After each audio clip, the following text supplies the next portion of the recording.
out of a song a friend of mine wrote called Vera Cruz. And there's a refrain of Wilson's guns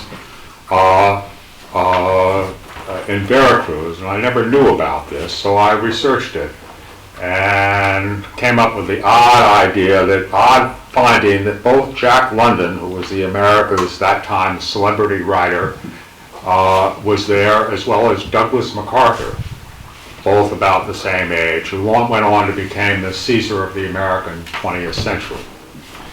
So I'm going to go right in now to reading it. On April 21st, 1914, the United States, seeking to control Mexico's natural resources, particularly its oil reserves, occupied Mexico's port city of Vera Cruz.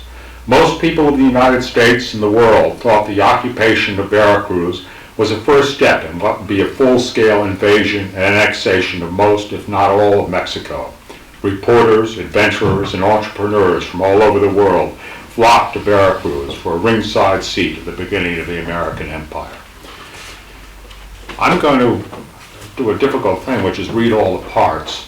So please excuse me, I'm not an actor, but I'll do my best, and I will read the name of the speaker when I think it's necessary. It is Vera Cruz, May 1st, 1914. It is hot, unimaginably so, at the Veranda Cafe under the portals of the Hotel Diligencias, whose bullet-scarred facade is evidence of fighting that took place there only a week ago. Jack London, 38, enters from the hotel. He is a short, broad-shouldered man with a muscular body starting to soften around the edges. He wears a freshly pressed white linen suit, a short red kerchief necktie that ends below his chest. Richard Harding Davis, a portly man, 42, sits at a table, keeping up a steady cadence on a Corona typewriter. He wears a straw boater with a polka dot hat band that matches his bow tie. Jack joins him. Jack, my head felt like a bull sat on it. Dick, nothing quite like a hangover on a humid tropical morning. Hangover? Whoever coined that never had one. Crudo. Now that has a mean, bare-knuckled punch. The waiter, compañero. A waiter enters with a black cup of coffee and a copo of brandy for Jack. Compañero, Lord, you are a treasure, Jack. Saludos. Jack knocks back his brandy, and the waiter pours him another. Fred Bolt, 24, dressed in a rumpled seersucker suit and a battered Panama hat, enters. Fred, Jack, could I have a word with you? Sit yourself down, Freddie, my lad. How you be? Dick Davis. Dick offers his hand. Fred doesn't take it. I know who you are, and I don't like what you write or who you write it for. Fred, I've worked alongside Dick on 3 different continents, and he always played a straight hand.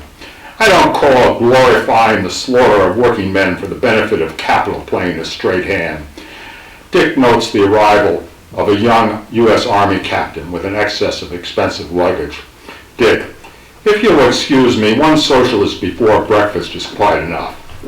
Fred, and I'm proud to call myself one. Dick, I'll see you later, Jack, unless you and your compañero run off with Pancho Villa. Dick exits. Fred, Hearst's favorite warmonger. We're all warmongers. That's why we're here. And by the way, what's the war news? Fred, 5 troopers were wounded last night in a skirmish with the Zapatista squad that tried to breach our lines. Or ours, theirs. Wilson started and he's going to finish it. General Funston probably already has his Mexico City marching orders. Fred, Jack, I drafted this. Fred hands Jack a piece of paper. Jack puts on his spectacles. Heroic workers and citizens of Vera Cruz, we salute your just struggle against the guns of the American imperialist invaders. The guns that have struck down the heroic defenders of Vera Cruz are the same guns that have slain American workers in the mines, mills, and factories of the United States. The same bosses that oppressed the workers of Vera Cruz oppressed the American working men as well.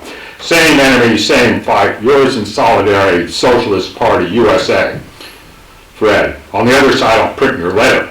Jack looks perplexed. Fred takes out a letter and reads, Dear brave comrades of the Mexican Revolution, we socialists, anarchists, hobos, chicken thieves, outlaws, and undesirable citizens of the United States are with you heart and soul in your effort to throw over slavery and autocracy of Mexico.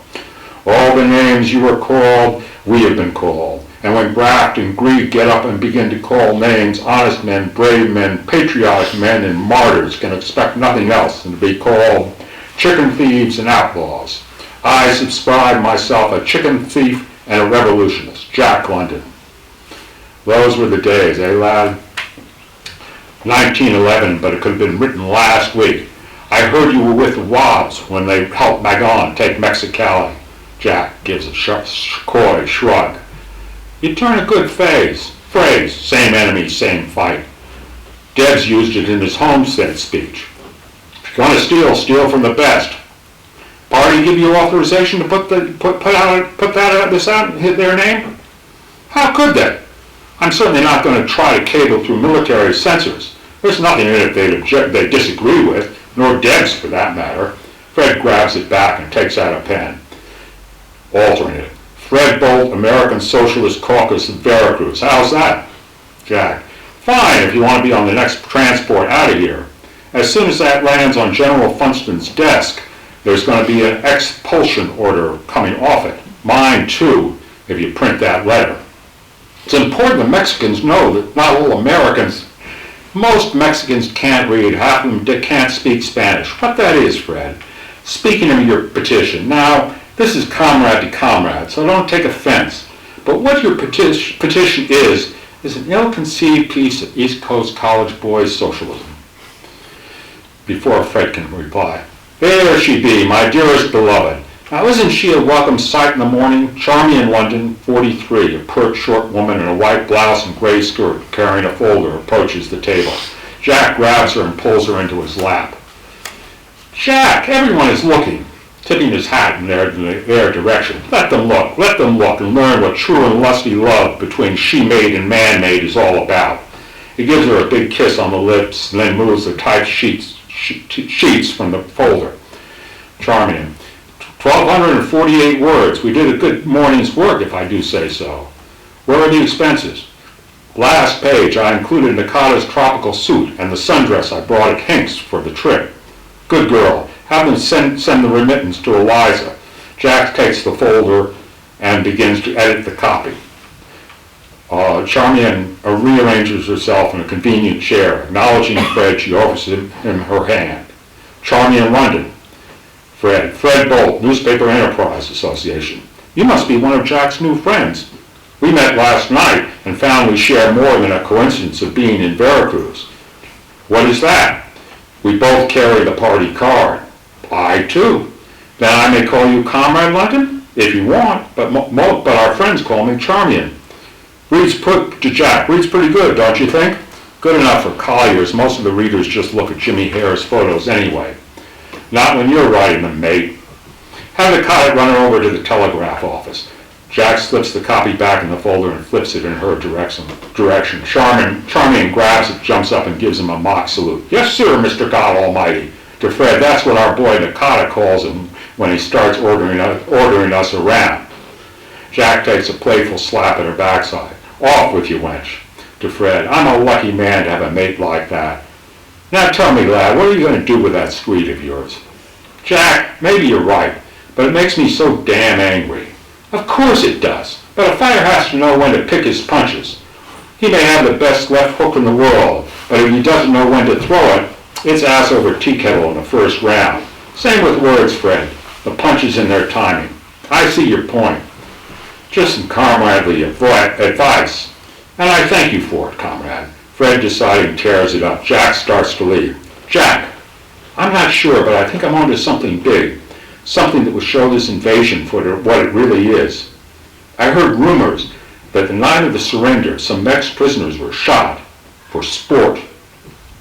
Damn, Fred, that's a hell of a story. Think you can track it down? Rumor is that it was a squad off the USS Arkansas. I heard they do their drinking in a pulperia on Calle Rayon. I'm heading down there tonight. I was wondering, Jack, if you would want to work together on it. With your name on the story, it would be front page news in every paper in the country. Dick enters with an army captain, squarely built with an awkward but powerful presence. Now that's a thought. Calle Rayon? Right off the Malecon. I'll meet you there. Dick. Jack, one of our fighting men would like to meet you. Jack London, Captain Douglas MacArthur. A pleasure. Fred. Jack, I'll see you later. Have a seat, gents. Captain, coffee? Something stronger? No, thank you, Mr. London. And please accept my apologies, but I prevailed on Mr. Davis to introduce us. I'm a great admirer of yours. I first heard of your books when I served in the Philippines. The men called them Jack Londons and passed them around until they fell apart. Men were regularly put on report for reading them on duty. Did you have them shot? Worse, we took away their Jack Londons. Better for fiction reading's a waste of a good man's time. I write them, I don't read them. I admit that when I first started out, I thought it was something turning out a good chesty tale, but now the best I can say for the writing trades is that it keeps the bill collectors off my ranch. Science, philosophy, sociology, evolution. That's what I would like to write. But Collier's or Hearst won't pay for that, nor will anybody else. Douglas. If it's your calling, monetary considerations should be put aside. My creditors are also a calling. But Captain, if you know of any banker who would take philosophy instead of hard cash, my address is Beauty Ranch, Glen Ellen, Sonoma, California, and you tell them I'll meet their train. The first I come across, I'll send him your way, Mr. London. Dick, pointedly. Captain MacArthur, I believe you had just joined the General Staff when we met last in Washington, as General Wood's top aide, if I'm not mistaken. I could have no finer mentor. Jack, General Staff, eh? Then you can tell me about the plans to take Mexico City. I'm just a simple soldier, Mr. London, awaiting orders. I don't think that fits you, Captain, but a man has a right to play his own hand. How long have we been here, Dick? Going on 2 weeks, and to tell you the truth, there's nothing much to write about but the weather, and neither Collier's nor Mr. Hearst are paying for their war correspondence for weather reports. Captain Burnside enters. Douglas, there you are. Douglas. Captain Burnside, Mr. London, Mr. Davis. I'm afraid, duty calls. Dick, cocktails here every evening. Jack, when the shadow crosses the yardarm. Jack taught the muchachos how to shake a good dry martini. Then I hope to see you both here this evening. Needling Douglas. Godspeed to the heights. That's always the first toast at the Portales. And the second toast is raised to General Winfield Scott in hopes they shall soon see his like again. Do you think they will, Captain? Not likely, if the socialists have their way. They are rallying public opinion against the president's policy, just the way they did against fathers in the Philippines. But you are probably already aware of that, Mr. London. First I've heard. I've been told that you're of the socialist persuasion. I stand for socialism, but it's a different type from the Eastern type that you are probably acquainted with. How so, Mr. London? I thought it was all pretty much hate the capitalist crowd. Exploiters, Captain, the exploiters. I stand for the socialism of the American West that believes every full-blooded laboring man who bends his shoulders 10, 12, 16 hours a day, 6, 7 days a week to the wheel of capital deserves a decent wage, sustenance for his family, and a future for his children. And that includes the 20,000 American prisoners who settled this side of the Rio Grande and now wait in the refugee camps, praying their government will save them. Well, that is different, if I understand you correctly. I too feel a sacred obligation to protect our citizens who have settled in this country or any other.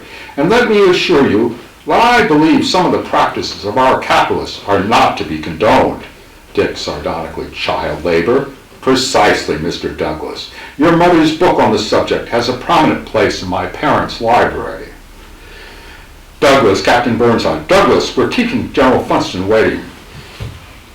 To Douglas, to Davis. I look forward to continuing our discussion. I've always been a great admirer of yours, Mr. Douglas. I'm flattered. Remember the main, simple yet succinct. You captured the nation's heart and gave TR his battle cry. Some say the presidency. Mr. London, it's been an honor. Jack, my friends call me Jack. Then it's Douglas here, to Captain Burnside. Thomas, shall we be off? Douglas and Captain Burnside exit. Dick, not the socialism you're acquainted with. Quite a droid of you, Jack. Jack gives Douglas a wink and tips his hat in the direction of a woman who enters the hotel. I'd like to get in her knickers. Don't be so crude. As Jack reaches over to check, Dick, do you have a pecker? Dick, I have one, but I try not to let it guide my social discourse. Blackout.